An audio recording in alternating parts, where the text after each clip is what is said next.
Best Bet Gauntlet, Week 11 edition. Of course, if you're new to the show, JT and I, each and every week, go into the Best Bet Gauntlet with our favorite sides of the week. This is a betting segment where JT and I draft back and forth our 5 each favorite sides of the week. So our 10 favorite sides. We are winning you money on a very large sample size since the beginning of this segment at the beginning of last year. We'll get those updated numbers to you. I didn't get them today. I'll get them next week. But this year so far, I am just above 500 at 25, 24, and 1. JT carrying the show, still hot, 30, 18, and 2. So as a show, we are at, is this an updated number, yes. JT? 55, 42, and 3, which is 55% making money. We got some work to do. We've regressed a little bit, but this holiday season, last year was when we started to get hot. It's time to get hot again. And so with that, I suppose I'm first this week. Yes. I will take the first pick. So my first bet of the Week 11 Best Bet Gauntlet, I'm taking the only side on the slate that I actually truly love. It's the Los Angeles Rams +1 at home against Seattle. Some thoughts on this game, JT.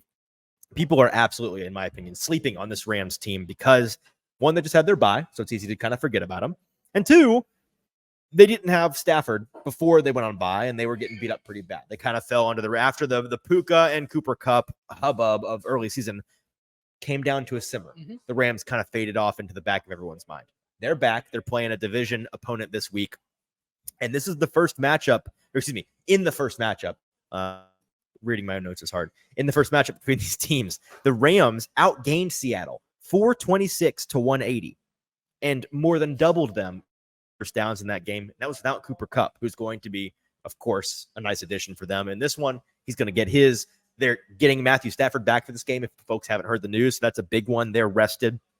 Seattle, their wins this year, you look at them, they've been kind of fraudulent, right? Yeah. Like who have they beaten this year? Okay, they beat the Giants, a bottom 5 team.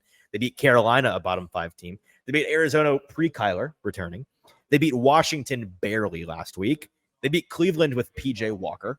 And they beat the Lions, which is flowers for that, but it was in overtime, right?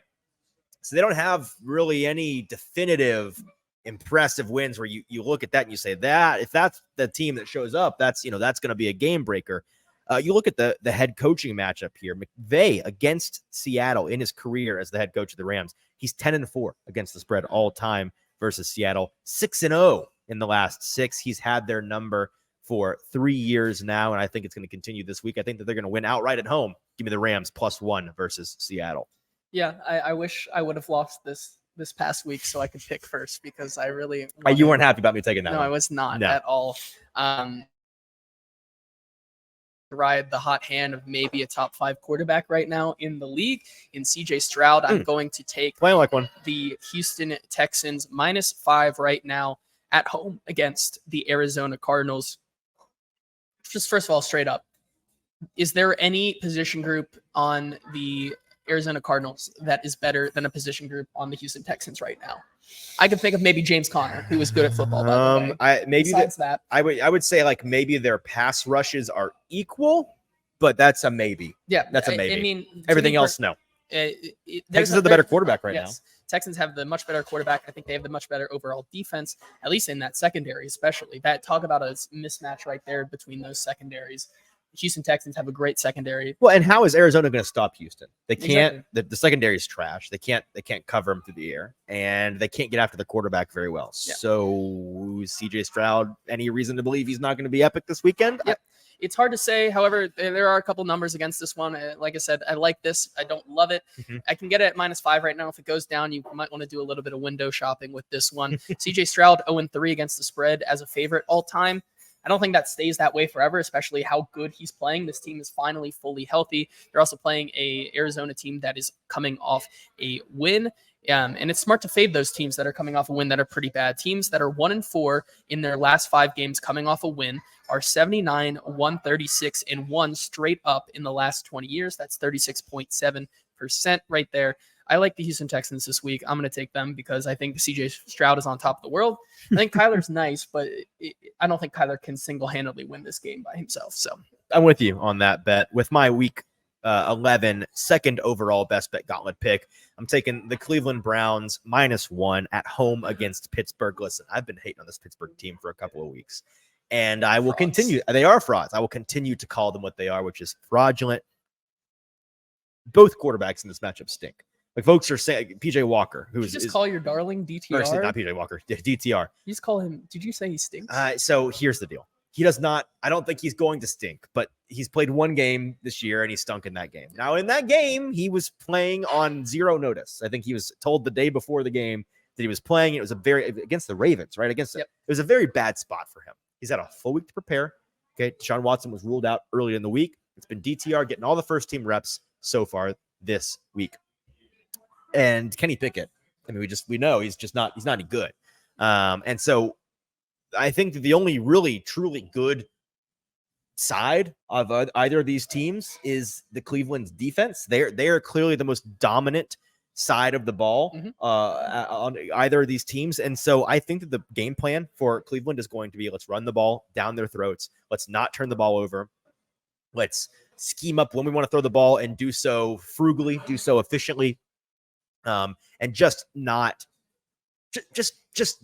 give the game away. That's really the key against this Pittsburgh team. It's opportunistic and easily the luckiest team in the league. This voodoo simply has to end for them. They are so lucky. They're total frauds. Again, they've not had a single game this year where they have outgained their opponent. They've been so fortunate. I think it ends this week. I think the Browns win outright with DTR. I think they're just going to run down the throats of that Pittsburgh defense, and I think that this is going to be a very low-scoring game. Give me Cleveland outright, but I'll take a -1, a very short favorite versus the Pittsburgh Steelers in Cleveland. Yeah, I agree with you there. My next pick here, going with the Kansas City Chiefs against the Philadelphia Eagles in a Super Bowl rematch. For me, like I said, I like this pick. I don't love it. It's a lot of ugly games this week. A lot of good games, but ugly totals or sides this week.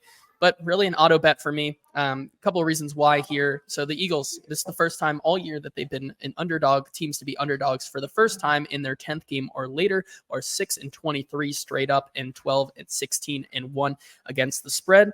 Hurts also as an underdog has not been great in his career. He's 3-8 straight up and 5-6 against the spread as an underdog. And then of course you have Patrick Mahomes when you get him underneath the touchdown, which I don't think it stays that way forever. So go out if you like this one, bet it now. 33-10 straight up, 25-17-1 against the spread in those games as a dog of, or as a favorite of 3 or less. Yeah, I like him, obviously. Sure. Andy Reid also off the bye. Yep. Feels like a good spot for Patrick Mahomes to kind of get this statement win. I get it. The Eagles have been waiting for this game, but that's what I'm hesitant about. I still think this Chiefs team does enough to get it done. So give me them. All right. I am going to, with my third overall pick of the best bet gauntlet, week 11, take the Denver Broncos to ride at home, continue riding a 2-game winning streak. They are hosting the Minnesota Vikings this week. As much as Josh Dobbs and this Vikings team has been a very fun story this year, and they've been fun. I mean, they have been a blast. I think that there's a little reality check this week coming, and the hype is going to be dampened just a bit. I think that Denver at home in this matchup has the advantage against a Minnesota team that's been overachieving a little bit. Now, don't get me wrong. I think this Minnesota team is better than folks give them credit for. I actually think this Minnesota team may be better than the team last year, even though the records aren't reflective of that. But this Denver team, I mean, we're close to some folks having to give Sean Payton some serious apologies because he took his time. Didn't look great at the beginning of the year, but he started to turn things around. You could argue he's fixed Russ. Russ looks significantly better this year than last. They've started to really find their rhythm on offense, and defensively, they've been playing a little bit above their pay grade, I think. I think that Denver wins this game outright. I think they go on a 3-game win streak and raise some eyebrows for some folks as they get back into the race. I think they win outright against a Minnesota team that is due for some regression. Give me Denver -2 at home against Minnesota. Yeah, so with my next pick here, probably the ugliest one in the entire world. I'm taking the Chicago Bears. Oh, I'm going to one up you in a minute, but all right. Chicago Bears plus 7.5. But wait, there's more. There's more. You can now get it at +8 on DraftKings. There I we would go. continue It was at to 10 earlier this week. It might was. continue to go back up. It might go back up as the kind of shifts and shakes here. I think this is because just, the public's going to come in on the lines. They've Yes. been the most public team this year. Mhm. It's going to get, I mean, like, if folks bet with JT, and they should, you should take all of our bets here on the Best Bet Gauntlet. Bet it Sunday morning at 11:37. it might go to like 10.5. Yeah, like bet it at the last minute. Let the public get all their money in there if you're going to take the Bears. Listen, I think this is a pretty easy one. I think this Chicago Bears team has sneakily just gotten a lot better with time. They Justin go out Fields and back, by the way. Justin Yep. Fields coming back. Yep. Khalil Herbert also coming back this Mhm. week, so that rushing attack is better. That offensive line, who I think is getting Nate Davis back this week, has been sneaky. Titans legend, Nate Davis? Titans legend Nate Davis, who's kind of been MIA for this entire Kind season. of. He has been the entire season. He's trending to be back this week, so it's been a solid unit. I think that with the signing of Montez Sweat, they're going to be able to get after the quarterback. Obviously, it's a divisional dog here, a divisional dog with a lot of points on the line there. I think that they're going to be able to get after him. Justin Fields back when he last played. Things were clicking for this offense. So yeah, pretty much. I just think it's too many points for this one, so I'm taking the Bears. Fair enough. Derek in the comments saying he's not betting against the Pastronaut. Fair enough, Derek. I just listen here. This is what sharp betting is. It's not fun. You have to really poo-poo the teams that are the hot fun topic. You've got to bet against the noise. You got to bet against the public, and that's what this is. So maybe I'm wrong in this instant, but I think over time, over the aggregate, this is a winning play. Another winning play. The grossest bet I would contend on the board this week.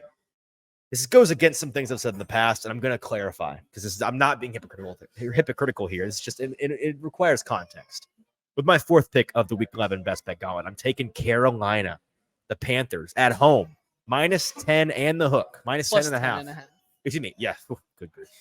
Carolina +10 and the hook, +10.5. I mean, if you want to get at crazy, home. No, I guess. don't. I don't want to do that. I don't want to do that against the Dallas Cowboys. Now, in the past, repeatedly, I have been the one on this show to say the Cowboys do nothing but beat up on bad teams, and this is a bad Carolina team.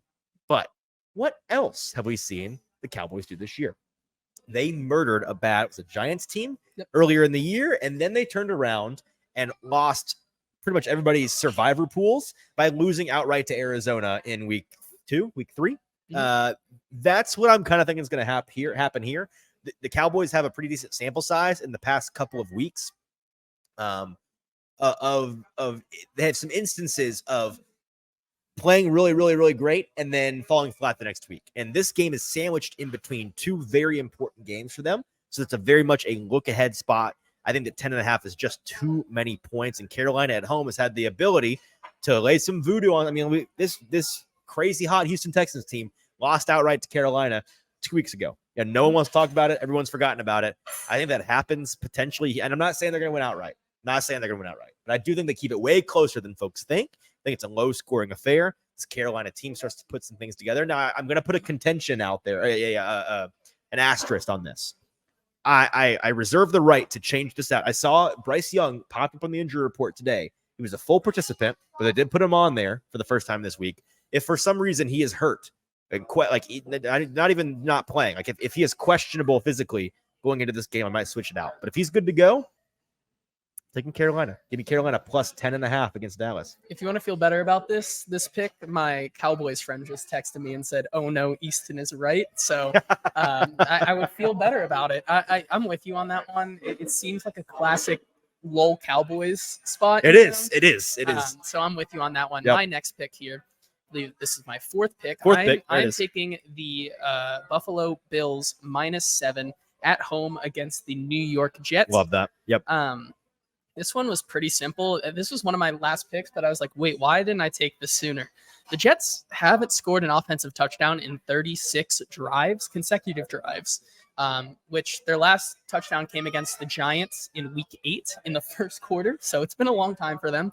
Now they're going up against a Buffalo team that, personally, I think with the news of Ken Dorsey, I think this team's got to get right quick. A little fire in their belly. fire in your they're gut. playing a Jets team that frankly cannot score whatsoever. And also embarrassed them earlier in the year, yeah, by the way. And when Josh On Allen prime time in week 1, I mean, how much more do you need to circle that game on your schedule? And so with Josh Allen, when he wins, he either does not cover or he wins and murders the cover there. So that's why I'm taking him. Otherwise, a lot of these games, the rest of the way here, just didn't seem as tantalizing to me. So I'm going to bet that this Buffalo defense, which I think still with how banged up it is better than this Raiders and Chargers defenses that they played in the past. Right. Zach Wilson couldn't even score against them. So I'm interested to see what happens here. So I'm going to take the Buffalo Bills -7. Yeah, no, I agree with this pick entirely. What have we said all year? And it's statistically true. Josh Allen seems to either win by over a touchdown or lose outright. There's really no in between with him. And I think this is a game. This feels like a put up or shut up game for them, because their schedule just gets harder and harder down the stretch. They don't win this game, you really can probably write the playoffs off. So they're the more desperate team here. With my 5th and final pick of the Week 11 Best Bet Gauntlet, and look, Kenneth in the comments telling me something I already know.